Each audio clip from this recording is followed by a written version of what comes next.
talk about, man. Trent Williams wants a new contract, supposedly. George Kittle might want a new contract, supposedly.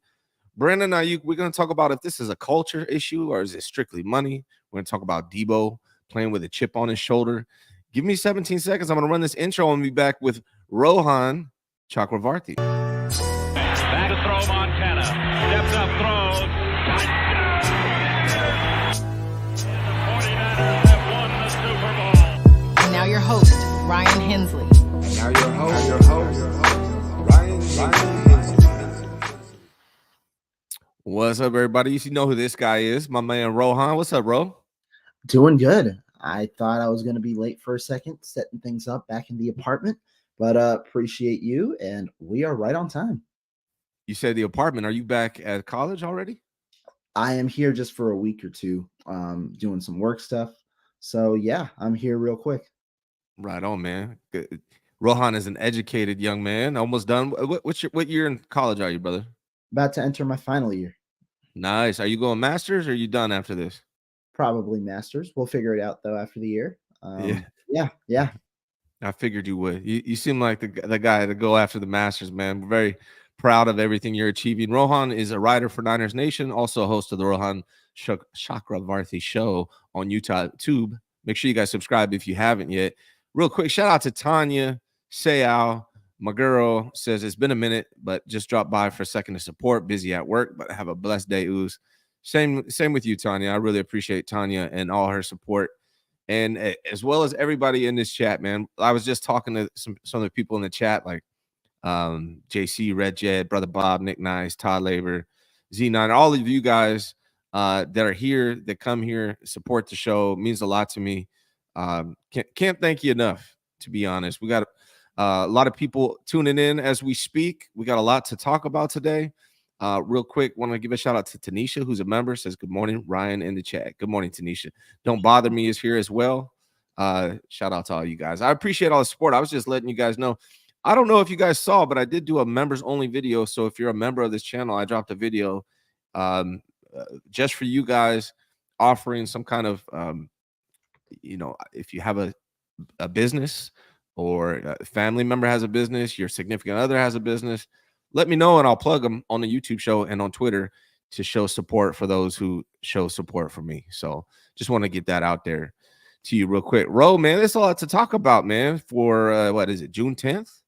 Yeah, I mean, a little surprising, but for some reason, yeah, there's a lot to talk about.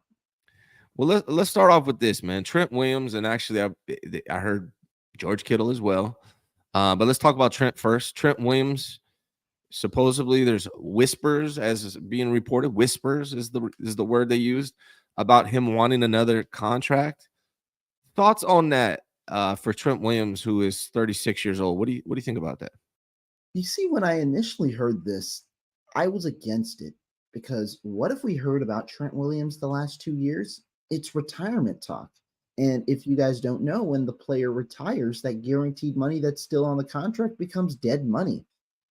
But then I got to thinking, if Trent Williams wants a new contract, his thoughts about retirement may have changed. It could mean he's potentially wanting to, play for a little longer. It could mean he might be, he might entertain the idea of maybe going past 37, 38, and I understand he has no guaranteed money under his contract after, or that probably is a part of it. And the 49ers could work out a deal where they structure it uniquely like they did with Christian McCaffrey's deal, to where they're not really taking too big of a hit down the road. And you have one of those trumped up years where you have a bunch of money, but really no guaranteed money left that you could set up as a retirement year.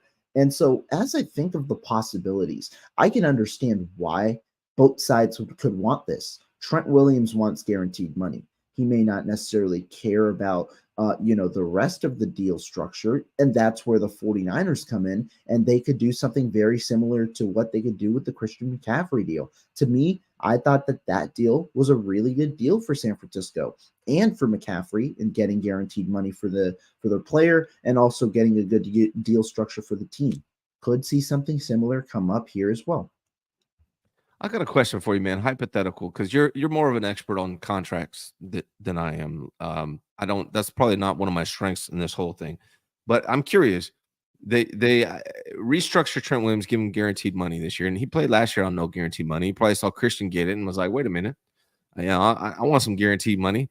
But let's say they restructure him this year. Could be this year, could be after next season. I don't know. But let's say they restructure Trent Williams and Right. they add a couple years so the team has a control for a couple years. Beyond that, they give him guaranteed money, so he's getting paid up front. They push everything to the back. What happens if he says, "You know what? I actually do want to retire"? What happens in that situation? So, like the issue is, if you end up retiring, it depends on how much guaranteed money is remaining on your contract. Where, like, for example, if Williams for some reason wanted to retire this past year, the Niners would be in a bit of a hole because the dead money charge for Trent Williams in 2024, I believe, is 29.89 million or something like that. And I mean, it's pretty close to whatever his cap hit is. Now, you're going to be able to spread it over 2 years if the retirement is a post June 1st move, which is going to likely be the case whenever Trent Williams retires. And so you'd be able to, spread the cap hit over 2 years. But yes, that is the one worry where, if Trent Williams does choose to retire, that is where if you're adding more guaranteed money, or more importantly, pushing money down the road, that's where one of those trumped up charges might not be so trumped up anymore because guaranteed money might be involved.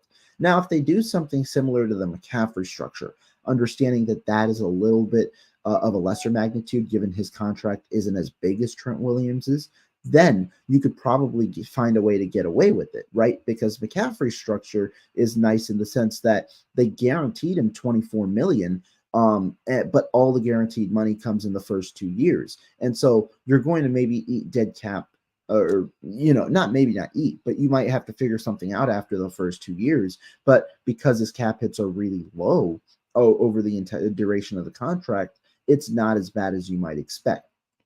And so I'd expect option bonuses and things like that. But still, if he retires, that's a bit of a worry, if you have some dead money tied up in that year. Yeah, I mean, just wondering, like, he could technically.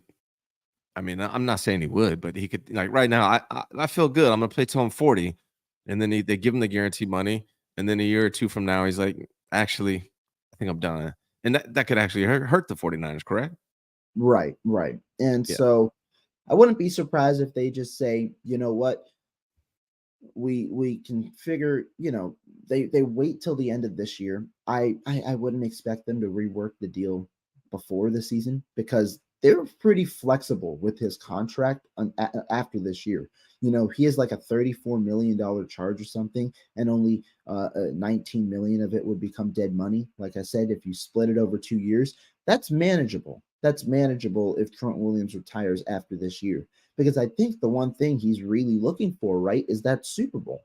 Williams has said he's close to retirement. He wants to break a few records. The All Pro, or I think it's the Pro Bowl record for 13 Pro Bowls for an offensive lineman, which he currently is tied with players. He wants to break the record. He wants to get a few records. He wants to hopefully win a Super Bowl. And so maybe that all comes to fruition this year and he chooses to retire. If I'm the Niners, I wait till after the season, figure out what Williams's priorities are, and then find a deal that might be more realistic or more favorable for both sides. Now, what about George Kittle? The same person's Fowler, I believe, Mhm. mentioned Kittle might also be interested in doing the same thing. What do you think about George Kittle and him also in the same situation, asking for a new contract, guaranteed money? I think the Niners kind of made a bit of a commitment to Kittle this past offseason. What do I mean by that? Well, they restructured his deal, and by doing so, they kind of tied themselves into his deal for the remainder of for the remainder of at least his current contract. And I know you don't necessarily like the term just because of the way that it kind of is portrayed, and I'm not sure I'm a big fan of it either. But if you talk about Niners for life, this might be a player where we ultimately talk about Niners for life. Now, I'm not going to say that with certainty because we just saw a guy in Ark Armstead who I thought could get a contract restructure or something like that if he chose to take a bit of a pay cut. And he clearly didn't, and they cut him and ate the dead cap. But George Kittle, you look down the line, you can't really move off this contract without saving much money at next next offseason, because they restructured him this offseason.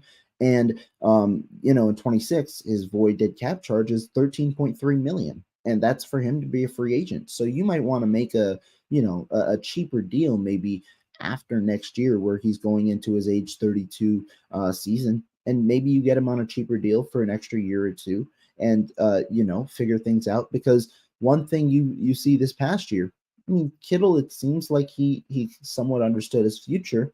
Maybe you don't see him being as physical or taking some of those those deafening blows. And so more guaranteed money obviously goes a long way for that. Because of the way that they've gone with this contract, I wouldn't be surprised if he sticks around a little longer than I initially anticipated. Shout out to Jesse. Jesse's in the chat, says, "What's up, fellas? What's up, buddy?" Talked about you early in the chat before the show, just so you know. Well, mentioned you. Wasn't talking about you.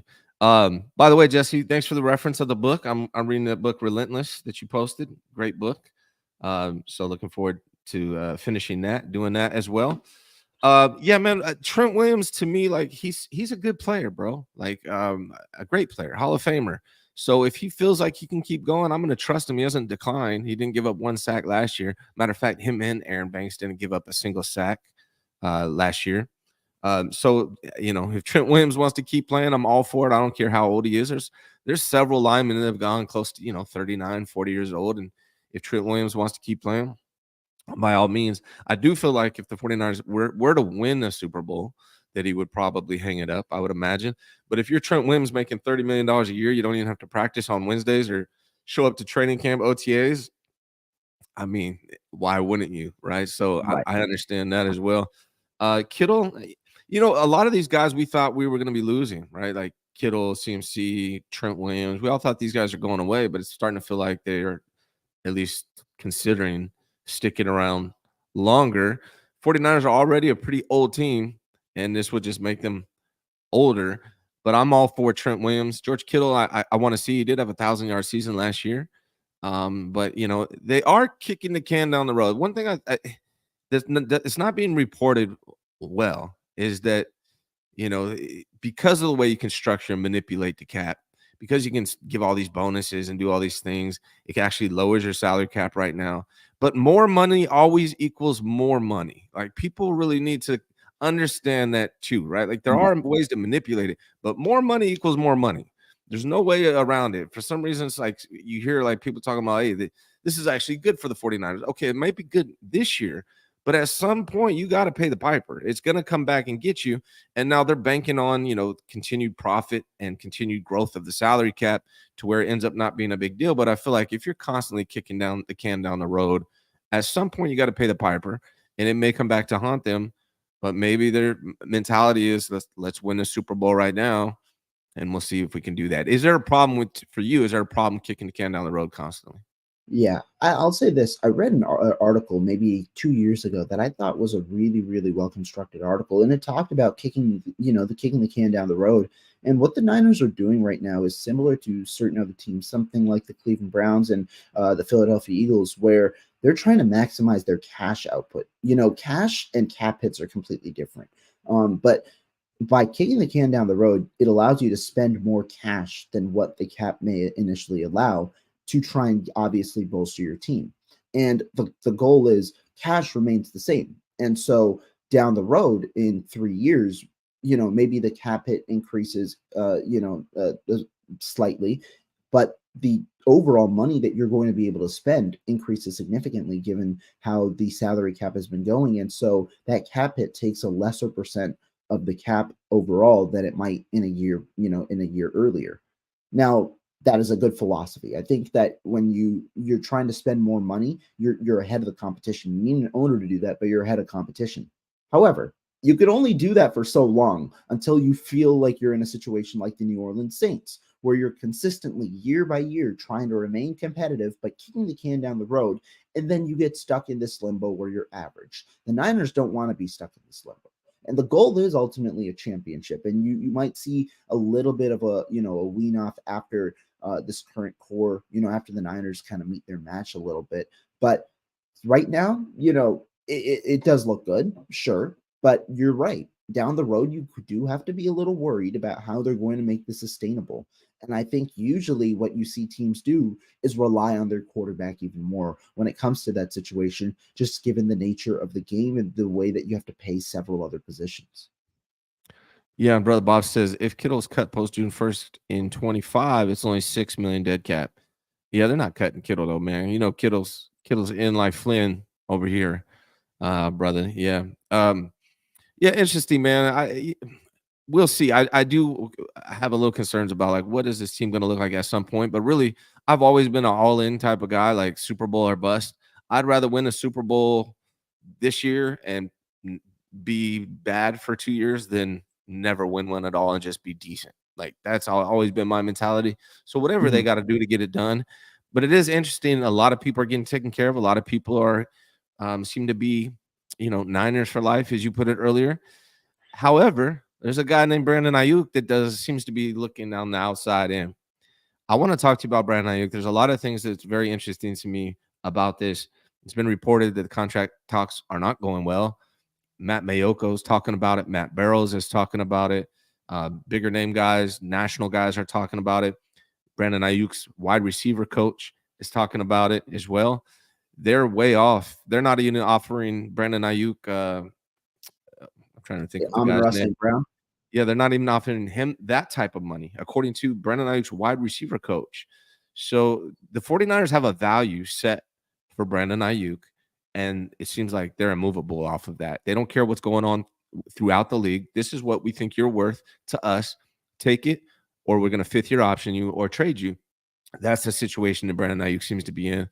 I started talking about this about 2 weeks ago, and people thought I was crazy, but now it's coming out everywhere that kind of seemed, and mine was just a gut feeling. I follow 49ers closely. I watch them. I see the things they're moving. I read between the lines, and that's starting to feel like what it has been for me for 2 weeks now is that Brandon Aiyuk may not get this extension. This may not be the same situation we saw with Deebo Samuel and George Kittle. Is this just about money, or is this also a cultural fit type thing? I've also reported things I've heard from sources, and it's been reported from other people that the whole doghouse thing for Brandon Aiyuk kind of pissed him off a little bit. He's not team whatever Kyle said. He's not a Shanistan. Brandon Aiyuk is not a Shanistan. I think people need to realize that he not only wants to get paid, but he wants to be a featured part of the offense that he's in. And that's Mhm. not going to happen with the 49ers. Sounds like he wants $30 million and he wants to be a featured part of the offense. And he could probably get that somewhere else, but he's not going to get it with the 49ers. What are your thoughts on this whole Brandon Aiyuk thing? Yeah, to me, if I'm being honest, and this might differ from a lot of opinions, I genuinely think it is all truly about the money. Because Mhm. what Brandon Ayuk wants, you're right, is to be a feature part of the offense, but more importantly, he wants to be paid as if he's a feature part of the offense. If he gets the money, then it doesn't matter as much. And as for the culture fit, I do think that it's an intriguing, thing because a lot of people pointed out the relationships before. From what I've heard, I do believe Kyle Shanahan really, really likes Brandon Ayuk.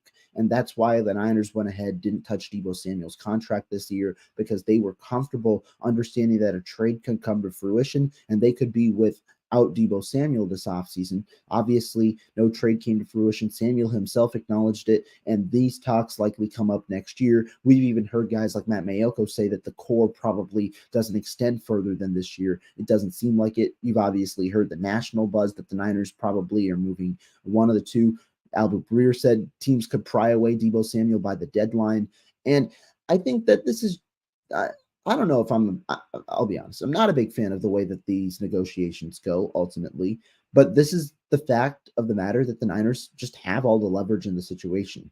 I don't think I believe what both sides necessarily are saying. We know that the Niners ultimately are probably lowballing at first or, taking longer to come to the table. I don't think that Brandon Ayuk I don't think that the Amon Ra comment, I don't think that's true. I think he wants more than what Amon Ra St. Brown got specifically in the guaranteed money because Amon Ra St. Brown only got $34 million fully guaranteed. that ranks 16th in receiver contracts, I believe, or 9th or 16th. I forget the exact number. That ranks lower than what Deebo Samuel got on his deal 2 years ago, and Samuel's deal was 1 year less. Remember, Samuel got $41 million in fully guaranteed money on his 3-year, $71 million deal. Amon-Ra St. Brown got $34 million guaranteed on a 4-year, $120 million deal.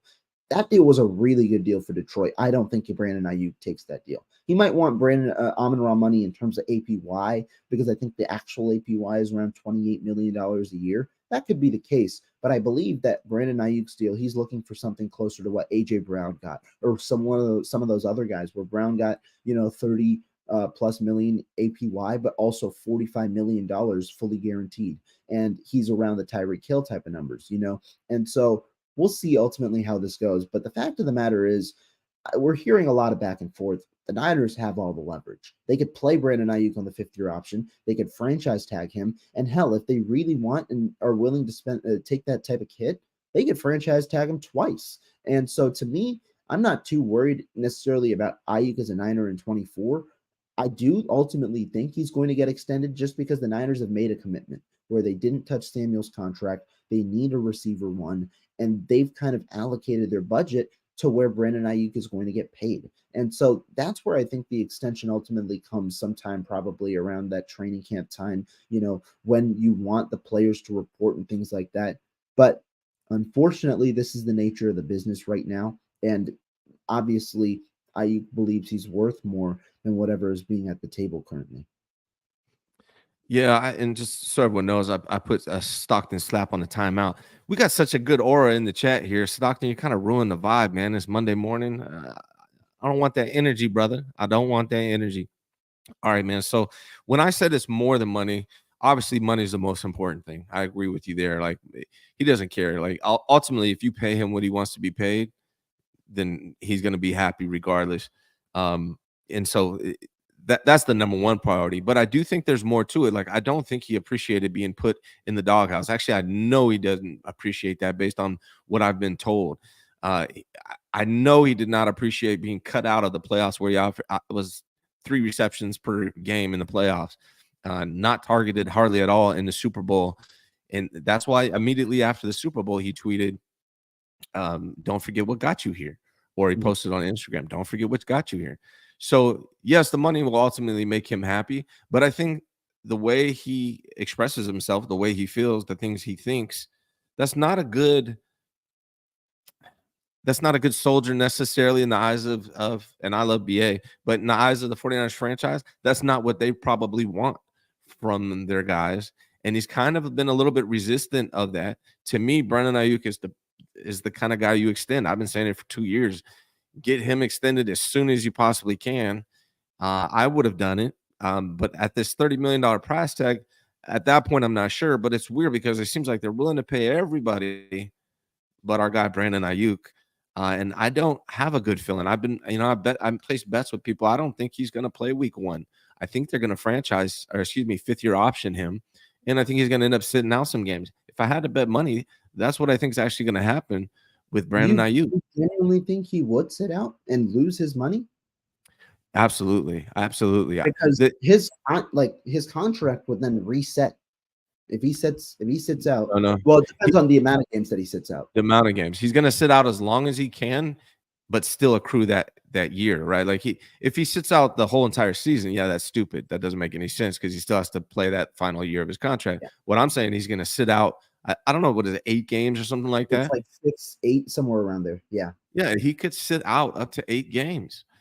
Because why wouldn't you? And then come back and hopefully they play him and he balls out and gets a contract somewhere else. But you said they could franchise tag him. But that's just not good business, right? Like, to piss off Brandon Aiyuk and then to franchise him, tag him after that, I don't see it. I could see them using a 5th-year option, but after that, letting him go. Franchise tagging him, to me, would be foolish. And we do got to understand there's a reason why they drafted Pierce Hall. There's a reason why they drafted Cowan. Originally, I thought it was Deebo. Now I think it's a hedge on both. I think they are, we don't know what we're going to do with Brandon Aiyuk. We don't know if we're going to get him in a contract. We need to draft a couple receivers just in case we don't work it out with BA and he sits out, or just in case we end up moving off of Deebo at some point. And I do want to talk about Debo as well. Let's actually do that now. Yeah. I believe Debo Samuel's got a chip on his shoulder, and he's trying to chase that bag, right? He has an opportunity now to get a second bag. I don't think that bag will come from the 49ers. But what you're seeing from Debo Samuel, and a lot of people said that in that press conference, he seemed like he was pissed off and angry. I didn't see that at all, to be honest. What I saw was a guy that was content and confident in himself, more than so than I've seen. Debo's always been a little standoffish, but in that press conference, to me, he seemed very professional. He was asked some tough questions and he responded confidently and content. But I do think, the fact that he's showing up to all these voluntary things, and he was one of the only guys that did that out of all these guys. He seems like he's in great shape. I think Brandon Aiyuk or Debo Samuel has two things going on for him. One, there's probably a little chip on his shoulder because the talk of trading him, right? They explored trading Debo Samuel. That's a fact. They explored that as a possibility and made the decision 2 hours before the second round in the draft not to do that. So he knows that. His agent knows that. So he's aware of these things. They also drafted 2 wide receivers, and most people thought Ricky Pearsall was drafted to replace Debo Samuel. So athletes are competitors. Knowing that this is what happened in the trade talk in the draft, knowing that they drafted 2 wide receivers, knowing that he has a possibility to earn a second large payday, I think Debo Samuel is going to be playing his ass off this season. One, to prove the 49ers that you're tripping trying to replace him with Ricky Pearsall, and also two, to go get paid again. What are your thoughts on Debo Samuel playing with a chip on his shoulder? I think it's true, and I think the Niners are honestly also motivating him, not in a bad sense. The Niners also stand to benefit if Debo Samuel has a great year. The hope is that you have Debo Samuel ball out, and that the Niners can get a second or potentially, I don't expect it, but potentially a first round pick for Debo Samuel when you trade him, because he's likely hoping for that second contract. If he balls out this year, he could get traded and get extended on the spot, right? Whenever that trade comes next offseason. And the Niners are obviously hoping for the biggest, the most capital possible. They weren't able to get a second round pick this year. That's probably why they held on to Debo Samuel. And so to me, I think he has a chip on his shoulder. I think that's good for both sides. And I think the Niners are going to think of it that way, understanding what they could possibly get for him, even potentially at the deadline, as some reports have said, but more likely next offseason. Hopefully you can get a second round pick in return, and then you get a huge return on your investment that Debo Samuel obviously played, the 2 years on his extension plus his whole rookie contract, and you get a second round pick in return, which is what you got for him. And I think that's their best hope right now, trying to get a second round pick for Debo Samuel. I think that's definitely on their mind. And I think that Samuel also, the biggest thing for him is trying to get that second contract before it's too late, because he's one of the older receivers. Yeah, man, I think a motivated Debo is a good thing. We saw the last time that Debo Samuel was motivated, it was leading into his contract year. It was contract season. He had basically one of the best seasons we've seen from a receiver, wide back, whatever you want to call him. He was phenomenal. Debo Samuel seems to play with an edge, especially when he's motivated. Whenever he goes against somebody that's been talking trash to him, you see the best of Debo Samuel. We saw it against the Eagles last year, right? That seems to be something that lives in Debo. He's motivated by that. He's motivated by the money, and he has another opportunity to do it. And I think that actually could be one of the things that helps the 49ers this coming season. Not only Debo Samuel, there are a ton of dudes that are playing for the big payday this coming season, right? Like Diamador Lenore, Charvarius Ward, Hufanga. What's going to happen with Hufanga? There are a lot of guys in that same situation besides just like Debo Samuel. And honestly, if they fifth year Brandon Aiyuk is again playing for a contract, playing to get paid whenever he does come back. He might sit out 6 weeks, but when he comes back, he's playing to get paid again. So I think this could be one of the X factors for the 49ers this coming season. All these guys motivated in that regard. In the previous seasons, they were all seemed to be more unified, playing for the Super Bowl, playing to win the Super Bowl. And, it hasn't happened. There's got to be some disappointment associated with that. And I don't know what their belief is in Kyle at this point. Maybe they still believe 100% in Kyle Shanahan as their leader, as their head coach. Maybe that's the case. But if they don't, they have that motivation to earn the bag, earn the big payday. I want to run this 17-second commercial. Got to pay the bills, but I'm going to come back. I want to ask you more about Brandon Aiyuk and Ricky Pearsall, how that affects him. Give me 17 seconds. Hensley Real Estate and Mortgage has been serving all of California since 2009. I would love to help you and your family. Whether you're buying, selling, financing, or refinancing, please reach out. I'd love to help. Visit RyanGHensley.com for more information. Let's back up to BA, man, because I forgot to ask you this part of it.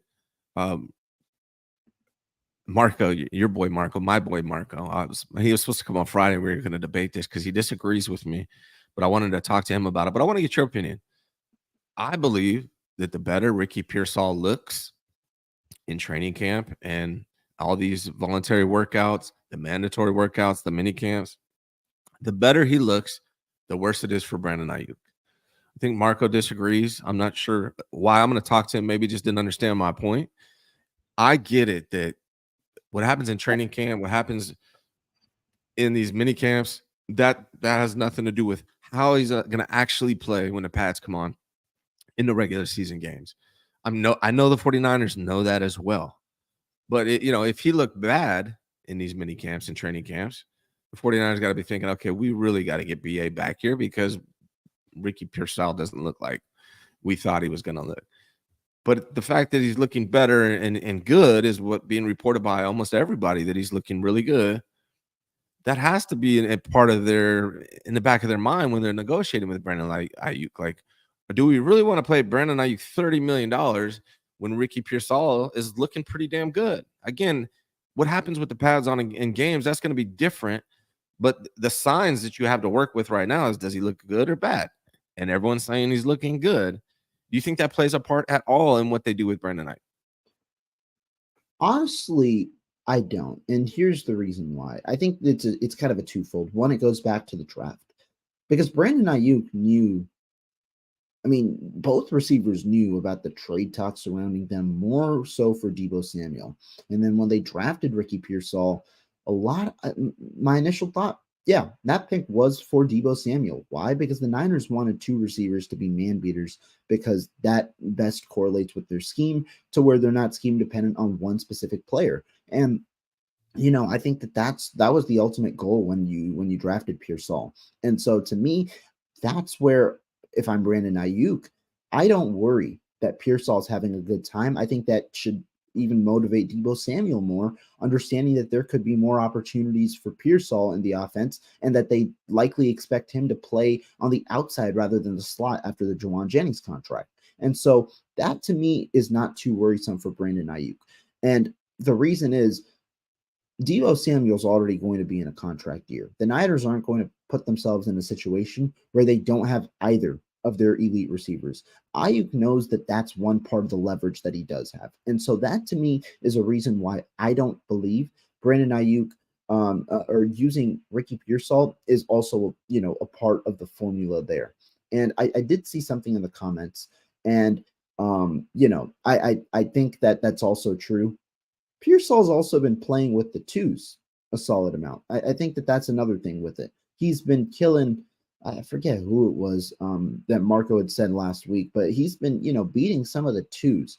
And, some of the ones also aren't necessarily there. Charvarius Ward recovering from core muscle surgery, and Lenore is here and there, but you're playing with the guys kind of competing for the roster spot as well. And so to me, I don't think it is kind of correlated just because of the Niners' future plan. BA knew the Niners' future plan was kind of to pair them two together. I don't think that that's deviated as much. And so that's where I don't think that that's going to be used as much as a negotiating tactic, but I can understand the point. What's your take? If Brandon Aiyuk is in their future plans, why isn't he on the team? Why isn't he signed right now? That's my question. That's my question in response to what you just told me. Maybe that was their original plan, but the plan does not seem to be going. Things do not seem to be going according to plan at this moment in time. If Brandon Aiyuk is their future plans and they're convinced that we're going to bring Brandon Aiyuk back, we're going to make that happen. If that is, in fact, their plan, why hasn't it happened? That's a good question. And why hasn't that happened? Well, he is under contract with the 5th-year option. Right. And the Niners understand The reason also, it kind of goes back to what we talked about earlier about him holding out. I don't see Brandon Aiyuk holding out because this is the first significant money of his career. When you talk about the 14 million in salary that he stands to lose, I don't see him losing a third or a fourth of that salary, just given that this is his first major contract. And yeah, there's the endorsement money and all of that kind of stuff.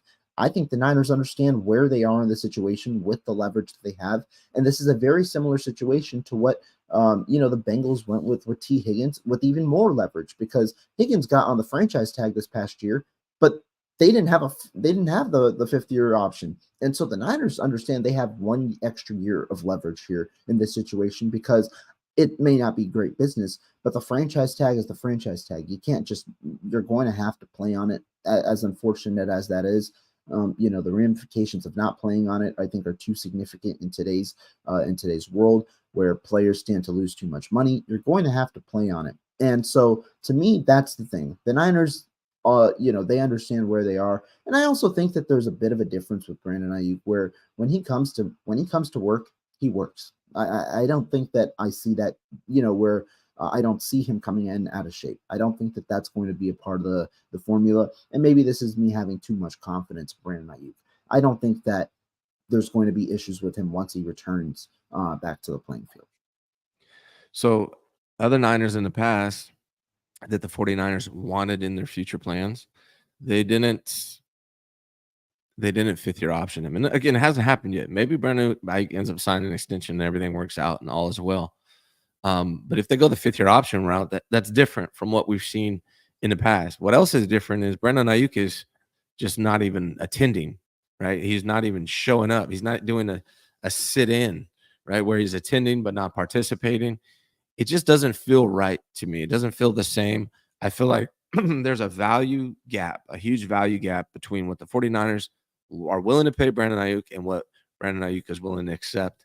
And I just think if you have wide receivers on your team that look good, whether or not that translates into the games or not, I don't know. And I'm sure Kyle Shanahan, John Lynch, they all aware of that too. Like, yeah, he looks good right now. Let's see what happens in games. But if he looked bad, that would give them more motivation, in my opinion, to lock in guys like Brandon Aiyuk. If he looks really good, there could be thoughts of, hey, man, he looked pretty damn good. Debo looks pretty damn good. We got Debo. We got Pearsall. We just extended Juwan Jennings. We don't need to be so desperate on Brandon Aiyuk. That we don't need to give him $30 million a year to get him to come back on our team. We're going to be okay. We can fifth year option him. He'll come back week 7 or week 6, whenever he does, and we'll have him then. We'll have him for the playoffs. I think this is a real thought process, right? I think the fact that they drafted 2 wide receivers was a hedge against both of these guys. I'm not convinced that Debo Samuel can't end up getting another contract necessarily with the 49ers, and they roll with Pearsall and Debo. Because if you think about, they wanted to replace Debo with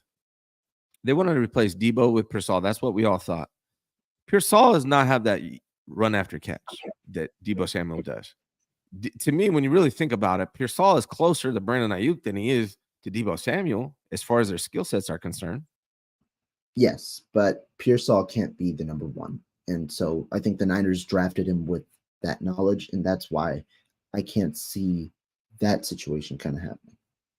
Do you really need a number one on the 49ers?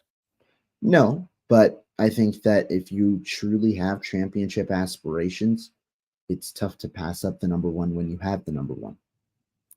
How much was the number one targeted in the Super Bowl? I mean, they went straight to Debo. The Super Bowl is different. I agree. And that's where I think Brandon Aiyuk had an issue. I mean, we clearly saw he had an issue. They did go straight to Debo. That plan didn't work. It ultimately didn't work. And I think that there were a lot of things that didn't work, and it was only a 3-point game. That's the funny part, where if that 3-point difference, or if one thing different happens differently, we talk about that game a lot differently. But of the issues, one of the main ones was that the inability to beat man coverage. And I think the Niners understand that a lot of good teams now are looking to get 2 strong cornerbacks. To beat 2 strong cornerbacks, you need 2 solid man beaters. And so that's the way that I kind of see the situation. Should never beat men. Sorry, corny joke. Let me see. Jewish says maybe pay Banks, pause, by the way. Maybe pay Banks this year and draft more O-line. I would love for them to have paid Banks. And that's another guy that it could have been paid, it was not paid. I don't always understand why the 49ers are doing what the 49ers do. Dave Barkley, I missed 30 minutes. Sorry, guys. Still love you. Hope I catch some good info still. Coming to Cali in 10 days. Yeah, man. Hopefully I'll see you. Depends on if we go to Hawaii like we had scheduled or we push it back to July. Still not sure. We're going to Hawaii sometime this summer, but I'm not sure when. Hopefully we can link up. Yeah, because you owe me lunch for that bet about the last fight. I can't even remember right now. Oh, Islam. Yeah, I bet Islam was going to win. He said he's going to buy me lunch if Islam wins. Islam won. So hopefully I can collect that lunch from you and I'll see you soon. All right, man. Well, I think we disagree a little bit, which is not okay. You have to agree with everything I say on the Ryan G. I'm kidding, obviously. I actually love it when we debate and disagree. That's why I wanted Marco And on. it's always as well. great, because that's why I like coming on the show. Because regardless, you come back, you disagree, but you come back with information that you can definitely understand, and that's the good part. You have good discourse. It's always great to have, two opinions on a certain topic. When you hear information behind it, try and understand both sides. It's always healthy to have that kind of debate. Love it. Yeah, it's actually boring to watch shows where everyone just agrees the entire time. It happens sometimes because a lot of the people I do shows with, we see things similarly, but it's good to have this debate. I mean, the job of what we do here is to share what's going on with the 49ers and to create a conversation around it. And it's good to have both sides. I'm actually going to be on Grant's show at 11 a.m. today, and we're going to be talking about this next subject. But I just want to touch on it briefly with you. I don't want to dive in too deep because let's save it for Grant's show at 11. But let's first of all, what do you see as the 49ers' weaknesses? Obviously, the 49ers, I guess we could start here. The 49ers could be the second best team last year. They came second to the Chiefs, right? They lost in the Super Bowl. So by a lot of people's standards, that means they're the second best team. They could have been the best team in the NFL, actually. They just lost to the Chiefs in the Super Bowl and blew their opportunity to win. Other people say they're not even they're just the best team in the NFC. Whereas there's teams, the Ravens dismantled them. If they would have had to play the Ravens, they probably would have lost the Ravens. Some people think of it that way. So some people don't think of the Niners as the second best team necessarily. Some people think of them as the first. Some people will probably have them as low as the fourth. Some people might say they're not even the best in the NFC and they got really lucky against the Lions and the Packers. It depends on how you look at it. But I think we can all agree that they're one of the top 4 or 5 teams in the NFL based on what happened last year. So they are a good team. Don't confuse me talking about their weaknesses with me saying they're not a good team. They're obviously one of the best teams in the NFL. But even the best teams, even the Chiefs that won the Super Bowl, went in the offseason thinking about how can we improve? What are our weaknesses? How can we improve upon them?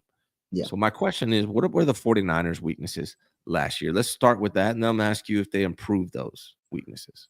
I think one issue, that you saw defensively towards the end of the year was the run defense. The run defense was not, and again, it's not like it was horrendous. It was average when the Niners have kind of had elite ranks over the last few years. That was one issue. The Niners obviously didn't maybe have the pass rush that they'd necessarily have wanted. One of the top 5, top 3 pass rushers in terms of sack rates. You don't necessarily see that as well. And then obviously, on the offensive side of the ball, one thing you did see in the Super Bowl was the inability to consistently beat man coverage. And so I think that those were some of the weaknesses necessarily. And again, as a strong team with so many players to take care of, it's tough to get better. But I thought that those were some of those weaknesses. Yeah, the weaknesses I have for the 49ers, I got obviously the right side of the line. Left side is solid, man. No sacks given up by Aaron Banks or Trent Williams last year. I don't know why people are hard on Aaron Banks. I don't get it, honestly. I think he does a good job. Yes, does he benefit sitting next to Trent Williams? Yeah, everybody would. But that doesn't mean he sucks. I think Aaron Banks is solid, and that's why I don't understand why the 49ers haven't extended him. I guess it's just because they refuse to invest in the line unless your name's Trent Williams. But I digress. I think Trent Williams, Aaron Banks are really good.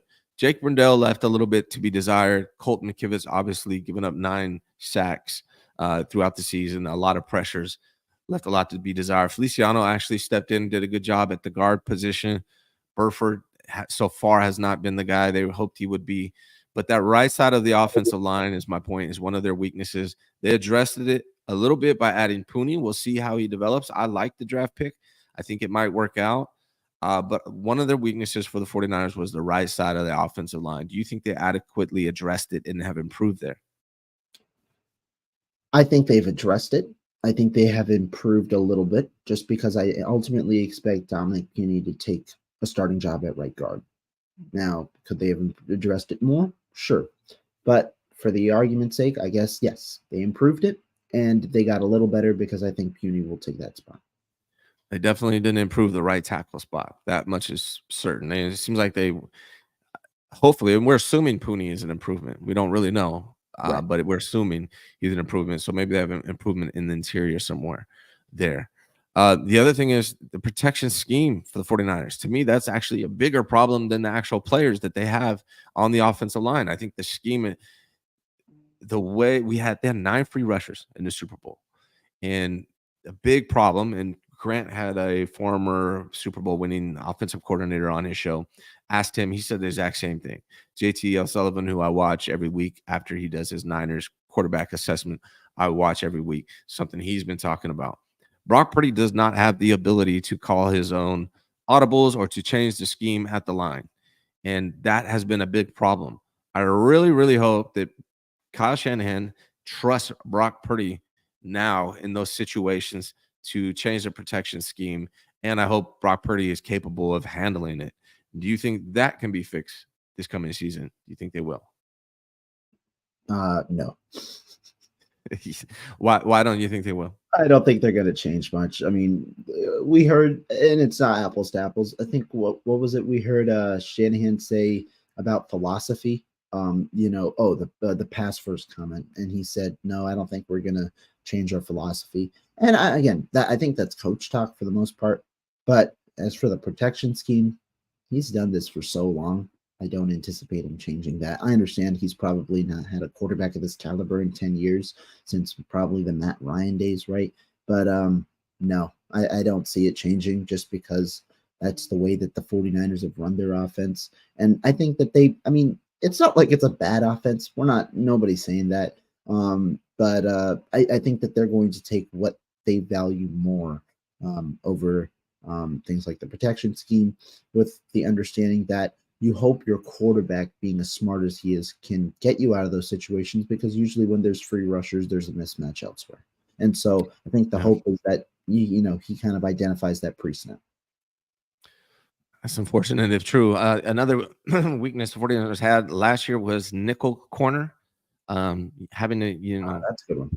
Use Ambry on the outside or pop Lenore in there or pop Ambry in the nickel. I think they addressed it, hopefully, with the Renardo Green, the addition, and some of the signings. Rocky Sin, Yeadham. We'll see if those guys work out as well. But do you think the nickel corner was a weakness, and do you think they addressed it? Yeah, you brought up a good one. I didn't bring it up. Corner. Yeah, nickel corner, specifically with that spot with the one that went to Isaiah Oliver or Ambry Thomas. Yeah, I think that was a problem. I think that corner was one of their biggest successes this offseason, just with the amount of depth that they've added, as well as the young talent coming back and the addition of Renardo Green. All right, next one, and we're going to keep them short because we are talking about this with Grant in about an hour, 11 a.m. But tight end 2 was a weakness to me for the 49ers. Not a big one, not a huge importance one, because George Kittle stayed relatively healthy pretty much the entire season, but they did just sign Logan Thomas. I think that's going to be an improvement for the 49ers at tight end 2. Do you agree that was a weakness? Do you think they improved there? Yeah, I think that that's a place you could definitely get better. Warner was all right. I'll honestly just say to be determined, just because Thomas obviously is a little older now. He's been durable. We'll see. And more importantly, the to be determined is for Latu. Is he improved at all? Yeah, Latu. Latu is a big question mark for me. Right. We watched him together at training camp. He actually looked good at everything except catching the ball. So we'll see if he can come back. Braden Willis showed a little bit of promise. So we'll see what happens with tight end 2. The last one, man, that really I'm the most pessimistic about, to be honest. The biggest weakness to me, one of the biggest weaknesses, because that game was winnable, despite everything we just talked about, despite the right side of the offensive line, despite the protection scheme, which actually falls under what I'm about to talk about, despite the run defense, and the run defense was the worst in the NFL in the playoffs, and it was bad. Despite the nickel corner not having the best or tight end 2, which is probably not that important, that game was winnable. And to me, ultimately, it was lost by bad play calling in the third quarter and bad game management going into overtime by a fella named of Kyle Shanahan. Do you agree that that was a weakness, and that is a weakness of Kyle Shanahan? Do you think he fixes that, improves this year? I don't think it's that big of a weakness. I know this is a topic where we've kind of disagreed on the past. If I rank the issues in the Super Bowl, probably wouldn't rank the third quarter play calling as significantly as some of the other major issues.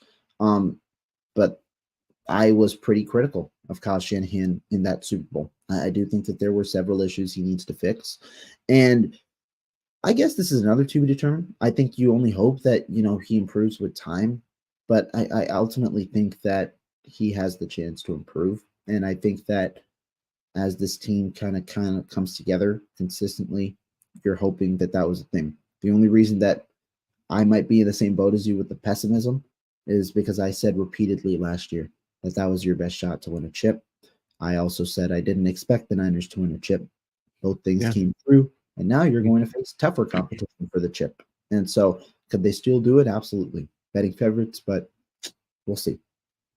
You're right, Rohan. You're right. You said they're not going to win the thing. And I mean, they were very close. Ultimately, to me, so like the scheme, to me, that falls on the protection, the protection scheme. 9 free rushers, not allowing Brock Purdy to make changes with the protection. That's a Kyle Shanahan thing to me. That's a Kyle problem. The right side of the line refusing to invest in it. That's a Kyle Shanahan problem. Not running the ball. What did he run? The CMC ran the ball 2 times in the third quarter, I believe. That's a problem. Targeting Deebo Samuel 11 times, and BA gets 3 catches. That's a problem, right? So to me, those all fall back to Kyle Shanahan. And then not knowing the overtime rules. That's a problem. Not being accountable for any of it. That leads me to think it's a problem that you're not going to correct. Now, maybe behind closed doors, he is accountable about it, and he does recognize the things he needs to improve. But publicly, he does not. And so because all I can base things off is what he does publicly, it makes me feel like it's not something that's going to improve, that believes 100% that what he said is he doesn't regret any decision he made. He made all the right calls, et cetera, et cetera. So that part concerns me the most about all of this. And I'm going to be talking about this with Grant Cohn at 11 a.m. in much more detail. Real quick, Brother Bob says we need a number 1. It's not KG. Why is my mind blanking on KG? Who the hell's KG? Anytime I hear KG, I just think Kevin Garnett. Yeah, I don't know who KG is. What am I tripping right now? Juwan Jennings or Debo? Okay. Who's KG? KG. I don't know who that is. I'm maybe it's me. Or did you mean GK, George Kittle? Did you mean George Kittle? Okay. That's what he meant. Yeah. Okay. So, but here's the thing. You know what's funny is Debo's not a number 1. Debo's not 1. I was debating people 2 years ago that Brandon Aiyuk is the real number 1 on this team, and everyone's like, "You're an idiot. It's Deebo Samuel." And now all of a sudden, Deebo can't be a number 1. I'm not talking about you, Brother Bob, but I was literally saying Brandon Aiyuk is the number 1 wide receiver on this team for the last 2.5 seasons, and people thought I was an idiot for saying that.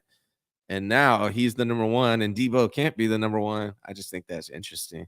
And he says, I meant George Kittle. And yes, Ryan OG, there are Kyle Levy problems. Shout out to Brother Bob. What's your schedule like today, Ro?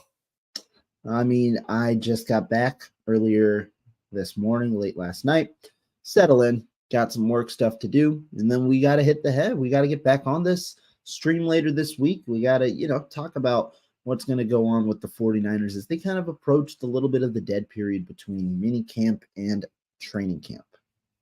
Hit the head. Doesn't that mean take a piss? I thought that's what that meant. I apologize if that's not what it means. On the head. Maybe that might be a little bit.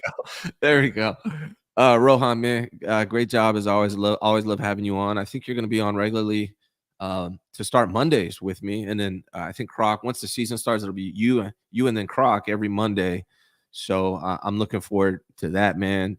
We actually have like 400 people watching, which is a pretty decent amount for a June 10th on a Monday morning. And I appreciate all you guys. If you haven't yet, please hit the like button on this video. That helps with the algorithm. And then subscribe to this channel, man. I'm still trying to get to 10K. 10K is being an ultra elusive to me right now. The growth is slow. I'm sure once the season starts, I'll get there, but I want to get there before the season. So if you haven't subscribed, please do so. We're going to be going 5 days a week, every single morning. Make sure you go subscribe to Rohan Chakravarthy on YouTube, that you read all his columns on Niners Nation. And Ro, man, appreciate you being here, dude. Thank you as always, man. Always a pleasure. All right, you guys. I'll be on with Grant at 11 a.m. on his channel. I'll be back Wednesday here with somebody. I'm not sure who yet necessarily. And then once the season starts, 5 days a week, 9 a.m. every morning. Thank you guys so much. Much appreciated. Thank you so much for watching the Ryan G. Hensley Show. Your support is greatly appreciated. Please visit RyanGHensley.com to learn more about me and all of my businesses. Whether it's real estate, credit repair, solar, whatever it is, you can find out more about me on that website. Hit that like button, subscribe, and turn on your notifications so you know when we go live.